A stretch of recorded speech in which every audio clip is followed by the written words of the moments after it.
નમસ્કાર દર્શક મિત્રો, ધી લોકસત્તા શોમાં આપનું સ્વાગત છે। કેરળના વાયનાડ જિલ્લામાં કુદરતનું રૌદ્ર સ્વરૂપ જોવા મળી રહ્યું છે। મંગળવારે સવારે ભારે વરસાદ બાદ ઘણી બધી જગ્યાએ ભૂસ્ખલન થયું હતું, જેમાં મૃત્યુનો આંક સતત વધી રહ્યો છે। રિપોર્ટ એવા મળી રહ્યા છે કે આ દુર્ઘટનામાં અત્યાર સુધીમાં ઓછામાં ઓછા 143 લોકોના મોત થયા છે અને 100થી વધુ લોકો ઘાયલ થયા છે। સેંકડો લોકો હજુ પણ કાટમાળ નીચે ફસાયા હોવાની શક્યતાના કારણે આ મૃત્યુ આંક વધવાની આશંકા છે। પરંતુ હવે આપણે આ બધાની વચ્ચે વિચારવા જેવી બાબત એ છે કે આવી હોનારત આખરે કેવી રીતે સર્જાઈ। તો આ અંગે ખબરો એવી મળી રહી છે કે વાયનાડના ભૂસ્ખલન અને વરસાદના પગલે એક વરિષ્ઠ ક્લાઇમેટોલોજિસ્ટે મંગળવારે આ અંગે જાણકારી આપી છે, જેમાં તમને જણાવ્યું છે કે અરબી સમુદ્રમાં વધતા તાપમાનના કારણે ગાઢ વાદળો રચાઈ રહ્યા છે અને આના કારણે કેરળમાં ટૂંકા ગાળામાં ભારે વરસાદ ખાબકી રહ્યો છે અને ભૂસ્ખલનનું જોખમ પણ વધી રહ્યું છે। તેમજ વાયનાડમાં ભૂસ્ખલન પણ એ અરબી સમુદ્રના તાપમાનમાં વધારાના કારણે જ થયું છે।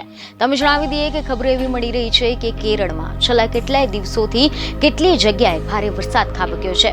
આ વિસ્તારોમાં મુંડકઈ, અટામાલા અને કુહોમ જેવા વિસ્તારો પણ સામેલ છે। મંગળવાર દરમિયાન રાતમાં 1 થી 4 વાગ્યાની વચ્ચે ત્રણ ભૂસ્ખલનની ઘટના નોંધાઈ છે। વાયનાડના ચુરામાલા, મુંડાકાઈ જેવા વિસ્તારોમાં ભારે તારાજી સર્જી છે। સેના, નૌસેના, વાયુસેના, એનડીઆરએફ તથા ફાયર વિભાગના કર્મચારીઓની મદદથી બચાવ અભિયાન શરૂ કરવામાં આવ્યું હતું। આના પગલે બુધવાર સુધીમાં 1000થી વધુ લોકોને બચાવી લેવામાં આવ્યા છે। તો બીજી તરફ ખબરો એવી મળી રહી છે કે કેરળના મુખ્યમંત્રી પિનારાઈ વિજયને આ અંગે જાણકારી આપી કે જ્યાં ઘટના બની છે તે વિસ્તારોમાં તમામ લોકો રાત્રે સૂઈ રહ્યા હતા। ભૂસ્ખલન થવાના કારણે બાળકો સહિત અનેક લોકોના મોત થયા છે। કેટલાક મૃતદેહો પાણીના વહેણમાં વહી ગયા છે, જ્યારે એક જળાશય પાસેથી 16 મૃતદેહ મળી આવ્યા હતા અને અત્યાર સુધીમાં માત્ર 34 જેટલા મૃતદેહોની ઓળખ થઈ શકે છે।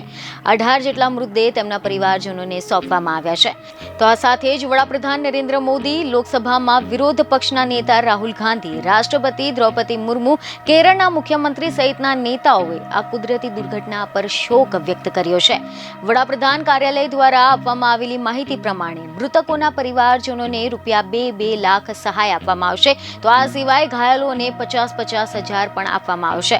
તો આ સાથે જ વાયનાડ ભૂસ્ખલન અકસ્માત બાદ કેરળ સરકારે 2 દિવસનો શોક જાહેર કર્યો છે। બીજને ખબર સાથે ફરી મળીશું। ધન્યવાદ।